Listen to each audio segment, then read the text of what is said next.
एक छोटी सी चिड़िया थी जिसका नाम था चमकी। वह घने जंगल के किनारे एक पुराने बड़े पेड़ की डाल पर अपना घोंसला बनाकर रहती थी। चमकी बहुत छोटी थी, लेकिन उसकी आंखों में अजीब सी चमक थी और उसके दिल में हिम्मत का समंदर भरा हुआ था। वह हर सुबह सूरज को नमस्कार करती, मीठा गीत गाती और अपने 3 छोटे बच्चों को दाना खिलाती।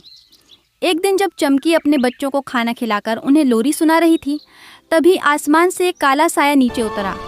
वह था शाहीन, जंगल का सबसे ताकतवर बाज। उसके पंजे लोहे जैसे मजबूत थे और उसके पंखों की आवाज़ दूर से गरज की तरह सुनाई देती थी। शाहीन ने एक ही झपट्टे में चमकी के सबसे छोटे बच्चे को उठा लिया और तेजी से आसमान में गायब हो गया। चमकी चिल्लाई, रोई, मदद के लिए पुकारती रही, लेकिन शाहीन दूर जा चुका था। जंगल के दूसरे पक्षी डर के मारे चुप रहे। कोई उसकी मदद के लिए आगे नहीं आया। चमकी पूरी रात रोती रही।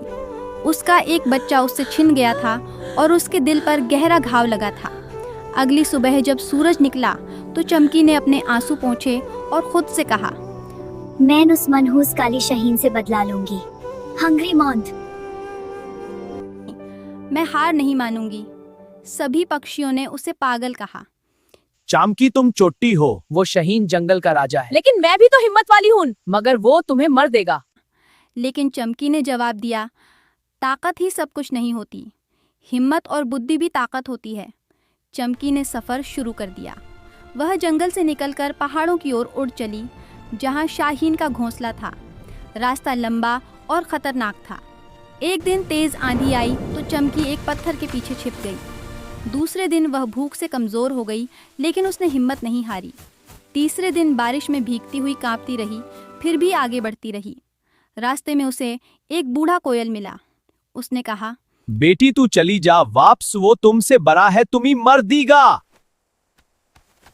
नहीं चाचा, अगर मैं चुप रही तो वो जीत जाएगा और हम ऐसी ही चुप बेतिए रहेगी।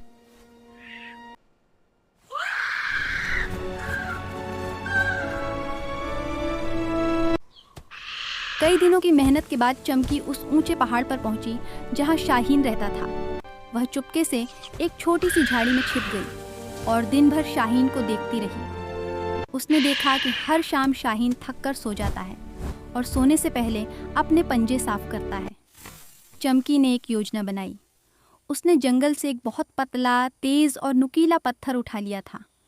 रात को जब शाहीन गहरी नींद में सो गया तो चमकी चुपके से उसके घोंसले के पास गई और वह पत्थर उसके दाएं पंजे के नाखून के नीचे इस तरह फंसा दिया कि सुबह उड़ते समय उसे तेज दर्द हो। अगली सुबह जब सूरज निकला और शाहीन उड़ने के लिए पंख फैलाने लगा तो उसके पंजे में भयंकर दर्द हुआ। वह चीखा और जमीन पर गिर पड़ा। उसने अपना पंजा देखा, पत्थर फंसा हुआ था। दर्द से वह तड़प उठा, लेकिन पत्थर निकल नहीं पा रहा था। तभी चमकी एक डाल पर बैठकर ऊंची आवाज में बोली, काली शाहीन में वही चमकी हूँ जिसका तुमने बच्चा उतारा था। तुम चमकी? आज मैंने तुम्हें तुम्हारी ताकत का एहसास करा दिया। शाहीन दर्द से कराहते हुए बोला, तुमने यह सब किया? मैं तो जंगल का राजा हूँ। चमकी ने शांत स्वर में कहा, राजा वही होता है जो कमज़ोरों की रक्षा करे। तुमने अपनी ताकत का गलत इस्तेमाल किया। अब देखो, वही ताकत तुम्हारी कमज़ोरी बन गई। दर्द से परेशान होकर आखिर शाहीन बोला, मुझे माफ़ कर दो चमकी, मैंने बहुत बड़ी गलती की। आगे से कभी किसी माँ के बच्चों को नहीं छीनूंगा। चमकी के दिल में गुस्सा था, लेकिन दया भी थी।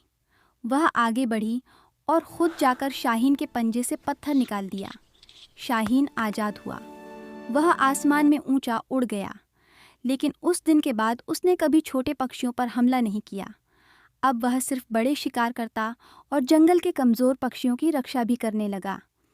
चमकी अपने घर लौट आई। उसके 2 बच्चे खुश थे। जंगल के सभी पक्षियों ने उसकी हिम्मत और समझदारी की तारीफ की। सिर्फ ताकत ही नहीं, अकल का भी इस्तेमाल करे। हाँ, समझ गया। अगर ये वीडियो अच्छी लगी तो वीडियो को लाइक करो और चैनल को सब्सक्राइब जरूर करना।